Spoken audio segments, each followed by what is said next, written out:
السلام عليكم ورحمة الله، ازيكم؟ يا رب تكونوا بخير. النهاردة نعمل سوا أول وصفات لشهر رمضان الكريم. إن شاء الله نعمل أكلات سهلة مش هتاخد معانا وقت ساعة الصيام، وكل سنة وانتم طيبين، ينعاد علينا الأيام بخير يا رب. احنا هنعمل النهاردة فراخ سهلة جدا، هشوحها بمعلقة سمنة على النار. ممكن أحط سمنة وزيت، وممكن زيت بس على حسب المتوفر عندك. انا هرشها عليها ملح وفلفل اسود، دول بتوع التشويح. وهحاول افضي كل شوية مكان عشان انا احط جزء من الفراخ اللي عندي. يعني هو كده فضيت مكان هحط فراخ، وبعد كده انا هشوح على الجنبين كل شوية اديها صدمة على الجنب ده وتاخد صدمة على الجنب التاني. وطبعا كل ما هقلبها انا هرش ملح وفلفل اسود تاني عليها عشان ده تتشوح بيهم يعني، وتبقى متطعمة بالملح والفلفل والتوابل بتاعتها. وهحط كمان ورق لورا كمان معاها. وبعد ما هقلب الفراخ، بعد ما اخدت وش صدمة من الجنب ده، هخليها تاخد صدمة من الجنب التاني. وبعد كده انا هحط فيها بصل، مقطعة بصلاية وهحطها تتشوح معاها. دي تتبيلة تشويحة الفراخ اللي هي ملح وفلفل اسود وورق لورا وبصلاية، وهسيبها تتشوح براحتها. وهنا بعد ما اتشوحت وشربت كل السوائل بتاعتها، ما نزلتش اي سوائل، هشيل الفراخ وهشيل الورق اللورا والبصل، وهشيل اي زوايد نزلت من الفراخ في الحلة. يعني لو في جلد لزق في الحلة انا هحاول اشيله، في جلد انا هحطه على الفراخ هستخدمه، وفي حاجات انا هرميها. وهنا انا شوحت، شايفين السمنة صافية ما فيهاش سوائل من الفراخ، يعني انا حمرتها لحد ما الفراخ خدت على الجنبين لون احمر. وبعد كده هبتدي اشيل الزوايد كلها اللي في السمنة، اللي هي ورق اللورا والبصل واي جلد لازق في الفرخة انا مش عايزاه عشان هيتحرق مني بزيادة لما اجي احط البصل. انا هنا في نفس الحلة وهي على النار كده ونفس السمنة، انا هحط بصلاية وسط انا كنت مقطعاها، هنزلها في قلب السمنة وهخليها تتشوح، يعني يا دوبك تدبل مش هتاخد اي لون. وهحط معاها التوابل بتاعتنا الجافة والسليمة، يعني انا هحط التوابل اللي هي ليمون وحبهان، دول يتشوحوا مع البصلة. وهحط كمان ورق لورا غير اللي كان محطوط في الفراخ، انا هحط ورق لورا تاني، هشوحهم مع البصل كويس لحد ما البصل يدبل من غير ما ياخد لون. انا هنزل بالتوابل بتاعتنا كلها الجافة، انا ده ملح وفلفل اسود وكمون وكزبرة وبودرة بصل وتوابل كبسة وبابريكا وقرفة وجنزبيل وكاري وكركم. دي التوابل بتاعتنا كلها. انا هعيد التوابل تاني، حطيت ملح وفلفل اسود وكمون وكزبرة ناشفة وبودرة بصل وبابريكا وقرفة وجنزبيل وكركم وكاري، هحطهم كلهم. وأول ما ريحتهم تبتدي تطلع انا هنزل ده رز بسمتي انا غسلاه ومصفياه كويس من المية بتاعته. على كل كوباية رز بسمتي بتاخد كوباية ونص مية. انا هشوح الرز مع التوابل لحد ما كله ياخد الرز يبقى لونه كله بالتوابل. وبعد ما اشوح الرز عشان يفلفل معايا انا هنزل بالمية بتاعتنا. لو عندك شوربة وعايزة تسقيها بس طبعا تكوني واخدة بالك من الملح. وبعد ما شوحت الرز انا هحاول ان انا اسويه عشان انزل بالفراخ اللي انا شوحتها. شايفين شكل الفراخ ما شاء الله وهي متشوحة، شكلها جميل واخدة لون حلو جدا. انا برص الفراخ بتاعتنا، هحاول ان انا احطها برصة مظبوط عشان تاخدها كلها. وعلى كوباية رز بسمتي كوباية مية، او كوباية قصدي كوباية رز بسمتي عليها كوباية ونص مية، او كوباية رز بسمتي عليها كوباية ونص شوربة، بس ناخد بالنا من الملح. وهنسيبها تغلي على النار، ولما تبتدي تتشرب انا هوطي النار واسيبها تستوي براحتها خالص. وهنا كده الرز استوى ما شاء الله، شكله حلو جدا. انا هشيل ورق اللورة والليمون. شايفين شكله الرز مفلفل، الرز مش بيعجن، مقدار الرز مظبوط جدا مع مقدار المية. كوباية رز بسمتي عليها 1.5 كوباية مية. شايفين شكلها، انا ما قلبتش، هي دي تقليد يا دوبك، انا حطيته كله على النار ما قلبتش خالص. دي اول تقليبه وانا بشيلها كده. شايفين كل حاجه مستويه، الفراخ مستويه، الرز ما شاء الله مفلفل وشكله حلو جدا. شايفين مش معجن ولا اي حاجه خالص، ولا في اي حاجه محروقه ولا ملزوقه. طعمه جميل، الاكله هتعجبكم جدا. دي كبسه الفراخ، اكله كلنا بنحبها، مفيش حد ما بيحبهاش، جميله جدا، جربوها. شايفين الفراخ مستويه ازاي؟ ما تنسوش تقولوا لي رأيكم في الكومنتات، وتعملوا لي لايك، وتشتركوا في القناة وتفعلوا الجرس عشان يوصلكوا كل جديد. وإن شاء الله وصفاتنا في رمضان هتكون موجودة كل يوم إن شاء الله، وصفة جديدة. وكل سنة وانتم طيبين، والسلام عليكم.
أصدقائي، ازيكم؟ يا رب تكونوا بخير. النهاردة نعمل مع بعض أكلة سهلة جدا، بخلصها في 5 دقايق تحضير. دي جوانح أنا غسلتها بمية، حطيت في مية النقع ملح وخل وشوية سكر ودعكتها بدقيق. بعد كده نضفتها وسبتها تصفي ميتها، وهتبلها بالملح والفلفل الأسود والكمون، كاري وبابريكا وقرفة وجنزبيل. دي معلقة صلصة كبيرة هحطها في بولة. هنزل أول حاجة الصلصة، وهحط عليها معلقة كبيرة خل أبيض. بعد كده هحط 3 معالق كبار زيت. هفك الصلصة كده شوية، وبعد كده هنزل التوابل بتاعتنا كلها: ملح وفلفل أسود وكمون وكاري وبابريكا وقرفة وجنزبيل. بنحط طبعا التوابل على حسب كمية الفراخ اللي معانا. هقلب كويس التوابل مع بعض. هي هتلاقي هيكون ملمسها ناعم خالص كده، التوابل الصلصة بتخليها ناعمة. هنزل بالتتبيلة كلها على الجوانح، هدخلها في كل مكان في الجوانح. هحاول ان انا اتبلها كويس. ممكن نشيل التتبيلة، نشيلها في التلاجة بالتتبيلة بتاعتها كده ليلة كاملة او ساعتين، او ممكن نسويها على طول. طريقة التسوية المتوفرة عندك ممكن في القلاية الهوائية، وانا هشويها هنا على شواية عادية كهرباء. لو عايزة تحطيها في الفرن حطيها في صينية، وممكن ترصيها على الشبكة بتاعة الفرن، ونحط تحتها صينية عشان خاطر لما تنزل حاجة تنزل في قلب الصينية دي، ما تحرقش البوتاجاز يعني. بعد ما خلصت التتبيلة وتبلتها كويس خالص هبتدي ارصها في الشواية. دي شواية كهربائية عادية. زي ما قلتلكوا طريقة التسوية ممكن على الشواية، وممكن في الفرن، وممكن في القلاية الهوائية. أنا هرصها بتستوي. طريقة تحضيرها بتاخد في مدة تقريبا 5 دقايق بالكتير. هتستوي على الجنب ده نص ساعة، وعلى الجنب التاني نص ساعة بس. وبعد ما خلصت كده ورصيتها هقفلها كويس واسيبها تستوي معانا. هنا بعد ما استوت بتاخد معايا نص ساعة على كل وش. هبتدي اطلعها اوريكم شكلها استوى، جميلة جدا. جربوها، مش بتاخد معاكوا وقت خالص، لا في تنظيفها ولا في تتبيلها ولا في سواها. شايفين مستوية وجميلة جدا. جربوها وقولوا لي رأيكم. انا هطلعها على رز اصفر، رز بسمتي، رز مشاوي. طريقته موجودة على القناة لو عايزاها. دي بطاطس شيبسي انا محمراها، طريقتها تحفة جدا. جربوها وقولوا لي رأيكم في الكومنتات، وما تنسوش تعملوا لي لايك وسبسكرايب للقناة وتفعلوا الجرس عشان يوصل لكم كل جديد. وكل سنة وانتم طيبين وبألف هنا وشفا. السلام عليكم ورحمة الله.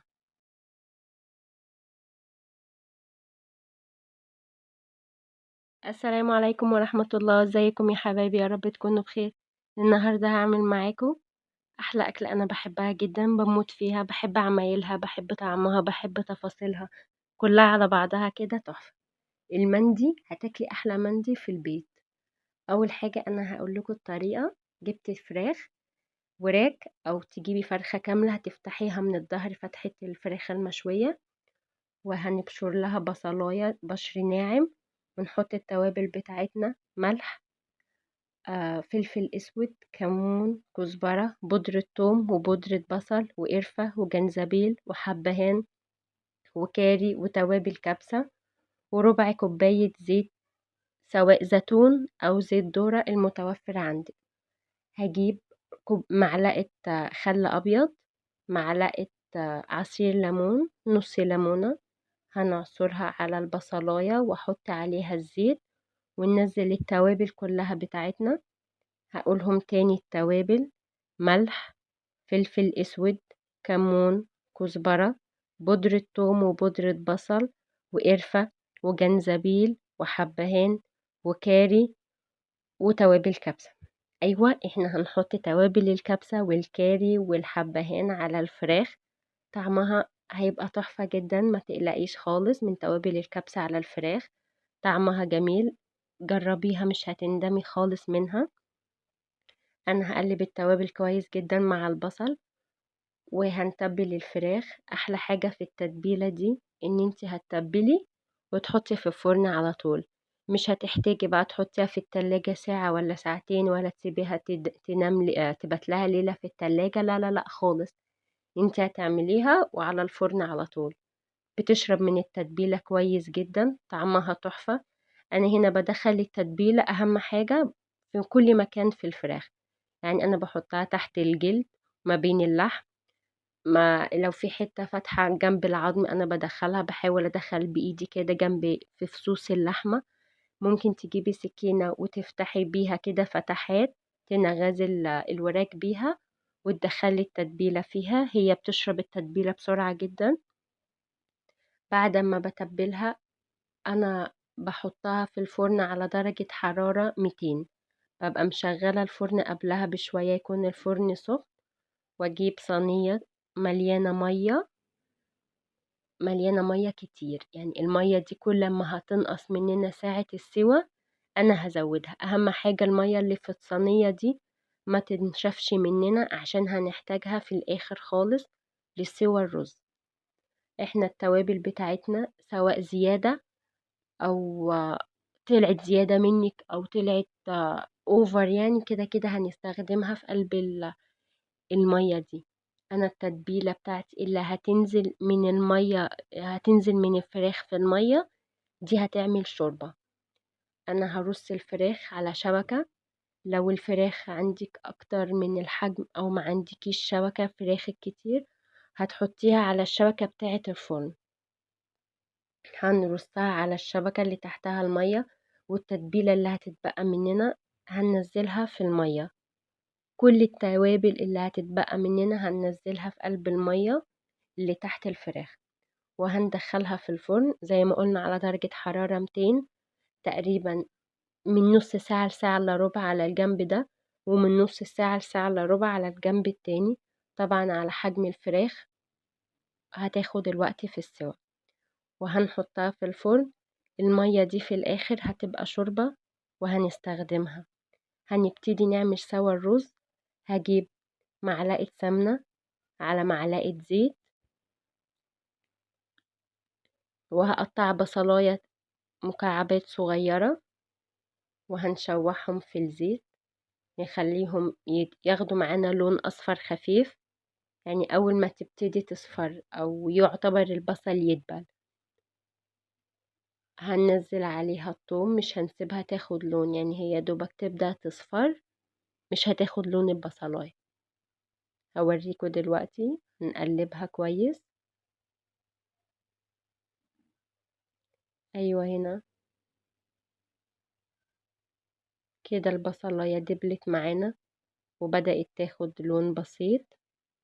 هنزل بالثوم بمعلقة صغيرة، توم مليانة، توم مفروم.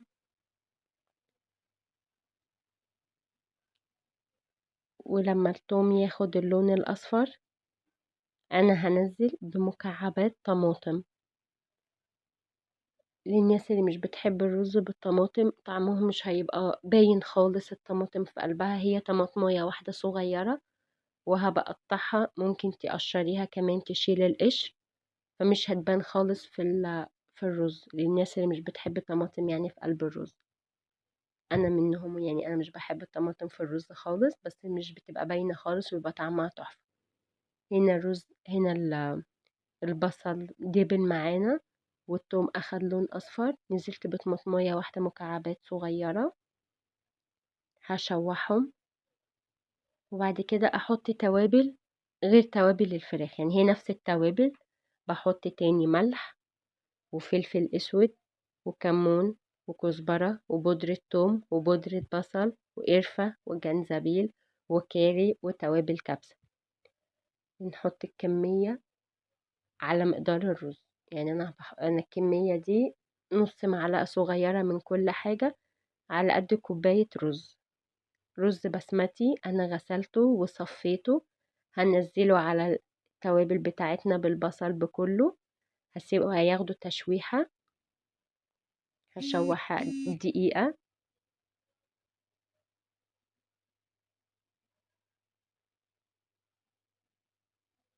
الأكلة جميلة جدا والله، لو جربتوها هتدمنوها.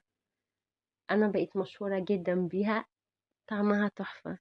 على طول بعملها، الأكلة المقدسة عندي في البيت.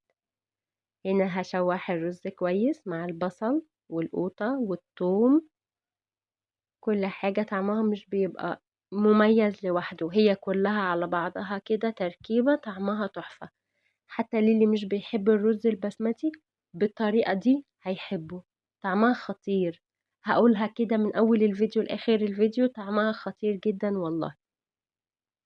بعد ما نشوح الرز، احنا هناخد بقى المية اللي كانت تحت الفراخ دي، خلاص بقت شوربة، هناخدها هنسقي بيها الرز.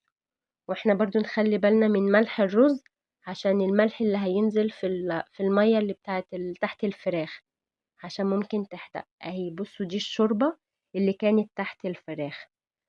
كوب رز بسمتي بياخد كوب ونص مية او كوب ونص شوربة. انا مش بحب ابدا احط هي كوباية الرز البسمتي ليها كوبايتين مية، انا بحسه كتير جدا والرز هيعجن. هي كوباية رز بسمتي عليها كوباية ونص مية او كوباية ونص شوربة. هنا قلبناها تقليبة، في حبهان هيكون نازل في الشوربة من بتاعة الفراخ، هينزل في قلب الرز هنا. هنا لما الشوربة غليت ولما يبتدي الرز يتشرب، انا هوطي عليه واسيبه يستوي خالص على مهله. هنا انا جبت طاجن بايركس، دي خطوة اختيارية طبعا، انت لو هتعملي كمية فراخ مش هينفع معاك الخطوة دي، يبقى هي خلاص هنفضي الرز ونحط الفراخ، نشغل الشواية على الفراخ وخلاص. انما الخطوة دي لو كمية قليلة زي ما انا عاملاها، او لو انت جايبة صينية كبيرة ما شاء الله حطيتي فيها الرز وهترصي عليها الفراخ. انا هنا جبت الصينية وهساوي عليها الرز، طبعا الرز مستوي، شايفينه مفلفل، المقدار مظبوط جدا، كوباية الرز عليها كوباية ونص مية. هنا هسويه، والفراخ انا معايا استوت، وهاخدها وهرصها على وش الرز. هنا شايفين الفراخ شكلها. الصينية لسه فيها مية تاني بعد ما خدت المية للرز. طول ما الصينية انا عايزاها فيها مية، سواء هستخدمها للرز او عشان الصينية ما تتحرقش، الصينية هتبوظ منك لو ما فيهاش مية. هنا انا هرص الفراخ على وش الرز وهدخلها تاني الفرن تاخد وش، هتاخد وش الفراخ تحميص، والرز هياخد برضو، ممكن يعني هياخد حاجة بسيطة من الوش الفراخ، وش قصدي ان هو يتحمس حاجة بسيطة. انا هنا بعدلهم بظبط الشكل، بعد كده هحطها في الفرن يا دوبك في الشواية 5 دقايق وهنطلعها. وهنا خلاص جهزت معانا بعد ما اخدت وش في الفرن. ما شاء الله شكلها تحفة، طعمها تحفة، جربوها، يا ريت تجربوها وتقولوا لي في التعليقات رأيكم.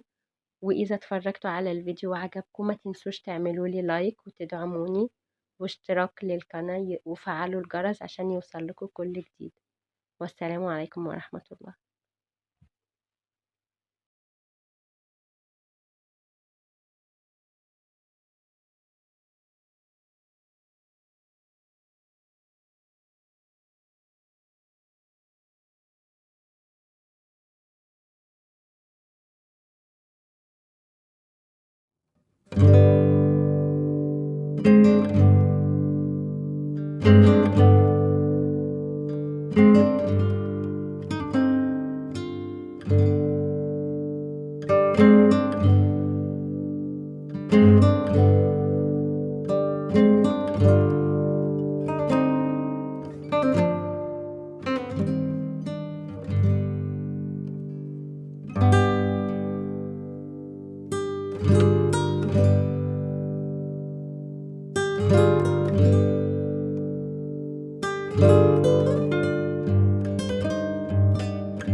السلام عليكم ورحمة الله. ازيكم؟ يا رب تكونوا بخير. بنص كيلو لحمة مفرومة احنا هنعمل كل ده، حوالي 20 ل25 صباع. تعالى اقول لكم المقادير. بسم الله الرحمن الرحيم. نص كيلو لحمة مفرومة هحط عليه بصلتين كبار مبشورين، كوباية ورق بقدونس، الورق بس من غير العيدان، 3 معالق كبار بقسماط مطحون ناعم. اهم حاجة يا جماعة الحاجات دي تبقى مبشورة، البصل مبشور صغير، البقسماط يكون ناعم، ودي بضاية. التوابل بتاعتنا هتكون ملح وفلفل اسود وكمون وبودرة بصل وقرفة وجنزبيل. هجيب طبق كبير عشان اعرف اقلب المكونات على بعض. هنزل نص كيلو لحمة مفرومة فيها نسبة دهون، المفرومة ناعمة ما تكونش خشنة، شايفين ناعمة. هنزل عليها بالبصلتين الكبار، بصلتين مبشورين، وكوباية ورق بقدونس، ورق بقدونس من غير العيدان، 3 معالق كبار بقسماط مطحون. البقسماط ده عشان ما يخليش فيه سوائل في قلب اللحمة ولا يخلي اللحمة مننا تفك لما نصبعها. ونحط التوابل بتاعتنا، وهحط كمان عليهم البضاية، وهقلب المكونات كلها في بعض حوالي 10 دقايق لحد ما اخلي انسجة اللحمة كلها تخش في بعض. هقعد اقلبها 10 دقايق. اهم حاجة نقعد نعملها كده 10 دقايق لحد ما انسجة اللحمة تخش في بعض. ما نستسهلش الامور عشان صوابع الصوابع ما تفكش مننا. شايفين انا قلبتها هنا حوالي 10 دقايق، شايفين الانسجة كلها دخلت في بعض. هسيبها ترتاح في التلاجة حوالي 2 ل3 ساعات، وبعد ما اسيبها ترتاح هنبتدي ان احنا نصبعها. انا جبت اللحمة وهصبعها الاشكال اللي عايزاها. ممكن نعملها صوابع، وهعملها معاكم شكل مدور اقراص، وممكن نعملها شكل كور. اهم حاجة الحجم يكون وسط مش تخين عشان اللحمة تستوي من جوه، وكمان ما تشققش مننا واحنا بنقليها في الزيت. انا هبتدي ان انا اعملها كويس، اصبعها كويس، ما خليش فيها اي حاجة مشققة خالص. هخلي الصباع كله متجانس كده ما فيهوش اي تشققات. وادي الشكل التاني، بقعد ألمها بايدي كده ما خليش فيها اي تشققات، وخليها كلها متجانسة كده عشان ما تفكش مني ساعة القلية او ساعة السوا. لو لقيت فيها تشققات ارجع تاني اقعد اعملها بايدي لحد ما يكونش فيها اي تشققات خالص عشان ما تفكش مننا واحنا بنقليها في الزيت. انا هخلص الكمية كلها. الكمية كلها عملت حوالي من 20 ل25 صباع. انا جبت كوباية دقيق وكوباية بقسماط ناعم وبيضتين ضربتها بالشوكة، وتبلت البقسماط بملح وفلفل وبودرة بصل. بعد كده هنحط صوابع اللحمة دي في قلب الدقيق، وبعد ما نغلفها بقلب الدقيق كلها هرجع انزلها تاني في البيض، وبعد كده من البيض نحطها في البقسماط. هي لما نحطها في الدقيق ونرجع نحطها في البيض الصوابع هتكون شبه طرية كده شوية، فلما نرجع نشيلها من البيض هنشيلها بالراحة عشان بس شكل الصباع ما يتغيرش مننا او يتقطع مننا. فهنشيله بالشوكة بالراحة وننزله في قلب البقسماط. هو البقسماط هيرجع يخلي قوامه متماسك تاني. وهنخلي الخطوات كده على طول. نحط من الدقيق للبيض للبقسماط، ولما انزلها في البقسماط انا هضغط عليها حاجة بسيطة اخلي البقسماط يمسك في البيض. هوريكم شكلها. هشيلها بس بالراحة من البيض، اهم حاجة دي عشان خاطر بس ما يتقطعش مننا الصباع. انا كده بحط عليها البقسماط وهضغط حاجة بسيطة جدا، ضغطة خفيفة تشيل البيض، يشيل من البقسماط وما يقعش مننا، عشان تبقى طبقة متماسكة كده، ما تفكش زي طبقات البقسماط، زي طبقات البانيه الناس بتشتكي منها يعني. شايفين ده شكله؟ تجهيزات تنفع معانا رمضان، نعمل قبل رمضان من دلوقتي ونشيله في الفريزر، نطلعه قبل الفطار كده بساعتين يفك.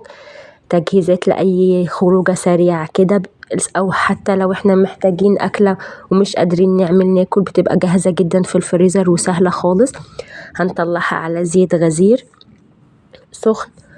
اهم حاجة يكون غزير مغطي كل الصوابع البفتيك، ما نخليش بره الزيت حاجة، عشان خاطر اي حاجة بره الزيت دي هتشق مننا. فاحنا هننزلها نغطسها كلها في قلب الزيت، وهقلبها على طول على الجنبين، تاخد صدمة على الجنب ده واقلبها تاخد صدمة على الجنب التاني، عشان ما تفتحش مني او اي حاجة او تشق كده منها. هخلص الكمية كلها وهوريها لكم. اهم حاجة يا جماعة الزيت يكون غزير، وبعد كده هوطي النار اخليه يستوي على نار متوسطة، عشان خاطر ما يتحرقش من بره ويفضل من جوه لسه ني. شايفين كده انا خلصت الكمية. هفتح معاكم واحدة من جوه، شايفينها مستوية ازاي؟ ما شاء الله طعمها تحفة جدا، هيعجبكم. قولولي رأيكم في الكومنتات، وما تنسوش تعملوا لايك واشتراك وتفعلوا الجرس عشان يوصل لكم كل جديد. وكل سنة وانتم طيبين بشهر رمضان المبارك. والسلام عليكم ورحمة الله. السلام عليكم ورحمة الله.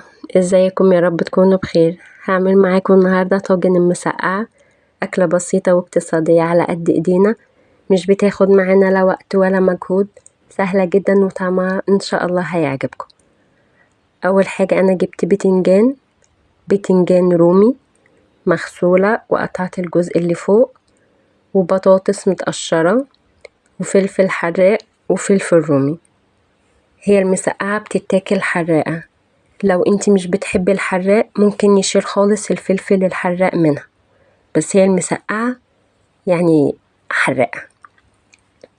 احنا بنقشر البتنجان، هنقشرها بالطول، مش هنقشرها كلها، هناخد منها شرايح بس كده بالطول، عشان البتنجان لما بيشرب زيت بيكش شوية والقشرة بتفضل زي ما هي، فنخليها كلها شكلها حلو، فبنقشر الجزئية دي. انا بقطع البتنجان عريض سميكة شوية. البتنجانة انا بسيبها زي ما هي مدورة، لو انت عايزة تقطعيها نصين كمان مفيش مشكلة. وبعد ما قطعنا البتنجان هقطع البطاطس برضو تقطيعة كبيرة. انا كل حاجة هقطعها سميكة عشان خاطر بعد القلية انا هحطها في طاجن، وطبعا حرارة الطاجن بتفضل كتير سخنة، فعشان تستحمل بس الطاجن ومفيش حاجة تتهري مننا. دي كده تقطيعة البطاطس، ده كده حجمها، لا رفيعة ولا تخينة جدا، بس عشان تستوي معانا. بعد كده هحط الفلفل، هشيل الجزء اللي تحت واشيل البذر بتاعه. احنا هنا عشان خاطر البتنجان ما يشربش مننا زيت ساعة القلية، احنا بنرش عليه رشة ملح وبنسيبه ينزل كل ميته، وبعد كده بنعصره، او ممكن نعفره دقيق، يعني نمسك البتنجانة نحطها في الدقيق ونشيل من عليها الدقيق كده، يعني حاجة بسيطة، وبعد كده نقليها كده. الاتنين مش هيشربوا زيت. او ممكن نحطها في الفرن تتشوي، هنرش عليها زيت او ندهنها بفرشة، هندهنها زيت كلها، البطاطس والفلفل وكل حاجة والبتنجان، وهنحطها في الفرن تستوي، وكده مش هتشرب زيت وهتبقى صحية للناس اللي بتحب الأكل الهيلسي أو اللي مش ممنوع عنهم المقلي. وبعد كده خلصنا كده الفلفل. أنا الفلفل بعد ما شلت البذر من الرومي انا الفلفل الحراق هفتحه بس كده فتحتين لحد تحت عشان ينزل كل الحرقان وطعمه في قلب الصلصة وتبقى الصلصة بتاعتنا حراقة. دي كده شكل كل الخضار اللي احنا قطعناه. ادي الفلفل والبطاطس ده حجمها، والبتنجان ده شكله في الاخر. شايفين شكله بيبقى شكله جميل قوي، هو متقطع حته سودا وحته بيضه كده. ده عصير طماطم، حوالي نص كيلو طماطم مضروبه في الخلاط. التوابل بتاعتنا ملح وفلفل اسود وكزبره وشطه وكمون كتير ومكعب مرقه ومعلقه توم. اول حاجه احنا هنجيب حله على النار وهنحط شويه زيت في قلب الحله وننزل بمعلقه توم مفروم، معلقه صغيره، وبعد كده نحط مكعب مرقة الدجاج ونقلبه لحد ما يبتدي التوم يصفر. اهم حاجة التوم ما يتحرقش مننا عشان ما يمررش الاكل. واول ما التوم يصفر ننزل بالخل على طول ونقلب تقلبتين لحد بس ما نتأكد بان هي مرقة الدجاج دابت، وننزل بعصير الطماطم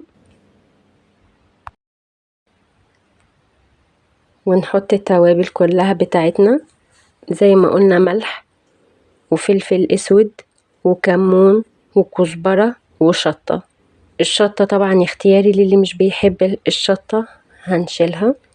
وبعد كده هنقلبها ونسيبها تتسبك براحتها خالص.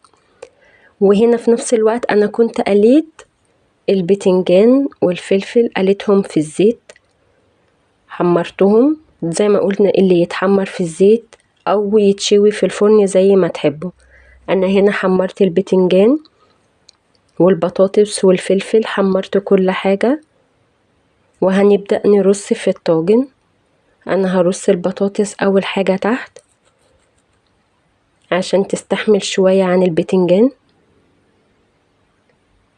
البطاطس سويتها خالص او تقريبا 3/4 سوا. البتنجان نفس النظام برضو سويته 3/4 سوا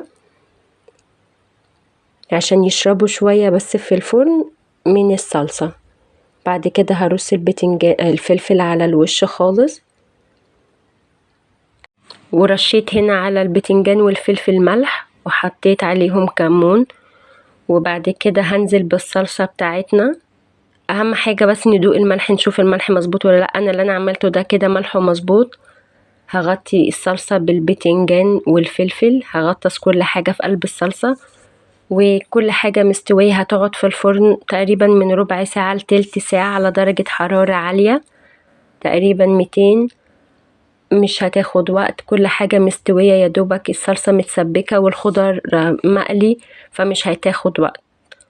فجربوها وقولوا لي رأيكم في الكومنتات، وإذا عجبتكم اعملوا لي لايك وما تنسوش تشتركوا في القناة وفعلوا الجرس عشان يوصل لكم كل جديد. والسلام عليكم ورحمة الله.